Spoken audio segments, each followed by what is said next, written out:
Morning everyone. और कैसे हैं आप? आई होप आप सब अच्छे होंगे। तो आज है अष्टमी।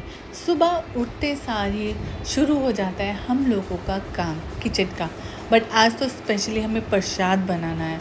तो पहले नहाना है, फिर उसके बाद सारा प्रसाद बना के कंजकों को बिठाना है। तो बस अब शुरू हो गया है हमारे सारे कामों का ये सिलसिला।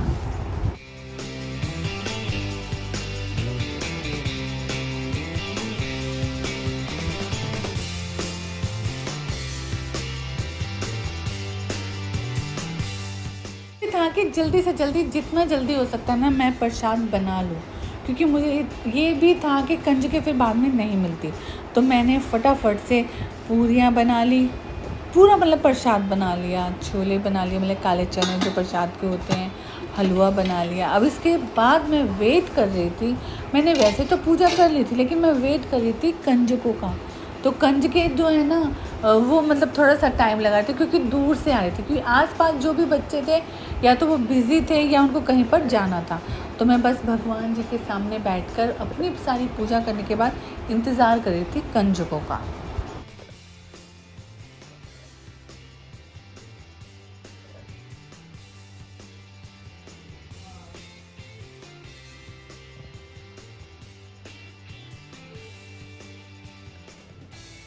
कंजके तो आके चली गई, उस टाइम पे मैं वीडियो नहीं बना पाई।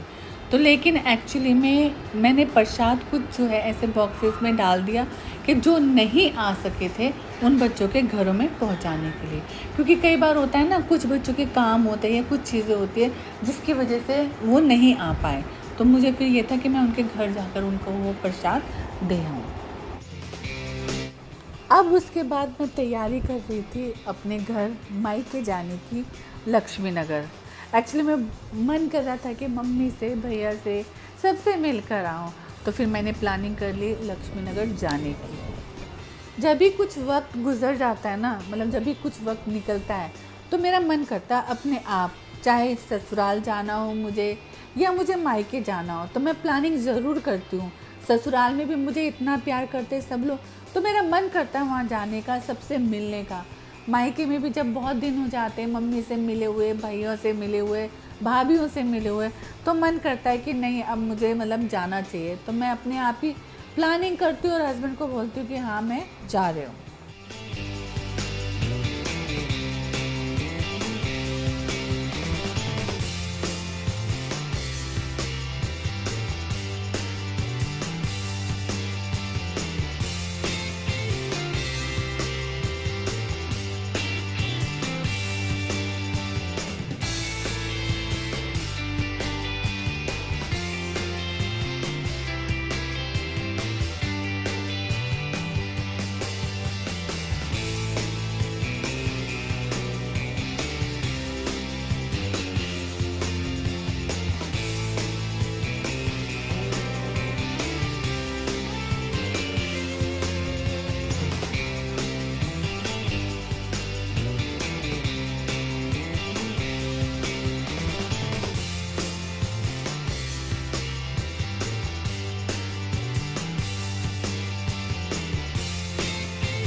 तो बस अब घर पहुंचने वाली हूँ, ये अक्षरधाम पर पहुंच गई।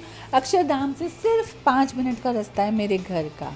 तो घर में घुसते सारी मैंने देखा मेरे ब्रदर को, उसका बेटा जो है ना वो इतना प्यार कर रहा था। तो मेरा ब्रदर बार बार कह रहा उठ जा मैं बहुत थक गया, उठ जा मैं बहुत थक गया। ये जो मासूमियत भरा चेहरा है ना, रियली में जब प्यार झलकता है तो वो इतना ज़्यादा झलकता है कि उसको उठने का मन ही नहीं कर रहा था। तो वो जॉब करके आया, हाफ डे लेके आया। तो वैसे तो सैटरडे को ऑफ होता है लेकिन आज उसको ऑफिस जाना पड़ा। तो आके वो अपने पापा को इतना प्यार कर रहा था, बहुत ज़्यादा देख के मेरा मन बहुत इमोशनल हो रहा था। और मेरी मम्मी भी पीछे से कह रही थी वाह आज तक पुੱਤ ਨੂੰ बहुत प्यार आ रहा अपने पापा ਦੇ ਉੱਤੇ।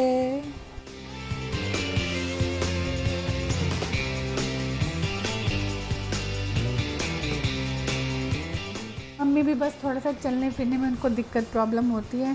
छोटी भाभी भी अपने कामों में लगी हुई थी, इधर से उधर चीज़ रखने में, और फिर कुछ हिसाब किताब कर रही थी तो कह रही थी मेरे को बहुत हेडेक हो रहा है। अभी घर कितनी देर में आएगा? अब घर जा रहे हैं, बाहर पता नहीं वो कितनी देर में आएगा? दोनों ने बैग टांग रखे घर का सामान लेने के लिए जाने के लिए। बैग लाओ पहले, सुन लो बैग, चले बैग। तवे पे आज हम बना रहे हैं पनीर टिक्का, ठीक है, देसी स्टाइल में। देसी स्टाइल में कभी कभार देसी स्टाइल में भी काम करना चाहिए। जरूरी नहीं होता कि बिल्कुल एकदम कि हर चीज़ चाहिए। अगर नहीं है कुछ तो आपके पास, आप तवे पे भी पनीर टिक्का बना सकते हैं हमारी तरह। स्वाद ले सकते। स्वेटर में लग गई है। गर्मी शुरू होने के बावजूद भी उनको इतना शौक है ना बनाने का कि जब भी वो फ्री होती है तो बस उन्हें लगता है कि मैं स्वेटर बना लूँ। उनके हाथों को गर्मी लगती ही नहीं है, पूरा साल भर ही बनाती रहती है। आप कुछ बोलना चाहेंगी क्या? गर्मियों में बंद कर देती हूँ। कभी गर्मी इसका मतलब प्रॉपर शुरू नहीं हुई है ना, तभी तो आप बना रहे हो। अरे हाँ, रजाई भी तोड़। मेरी माता जी को थोड़ी सी ठंड भी लगती है, इसलिए उन्होंने रजाई रखी हुई है। चलिए जी, बस ऐसे ही बने रहे सब लोग, हंसते रहे, मुस्कुराते रहे। बिना चश्मे के बना रही है स्वेटर, और शाम के 8 बज गए और देखो फिर भी लगी हुई है। अरे शाम के 8 तक ये रात को भी जैसे 4 बजे नींद खुल गई, 2 बजे खुल गई तो बस शुरू हो जाते हैं। मैंने कितने स्वेटर बना दिए पता है आपको?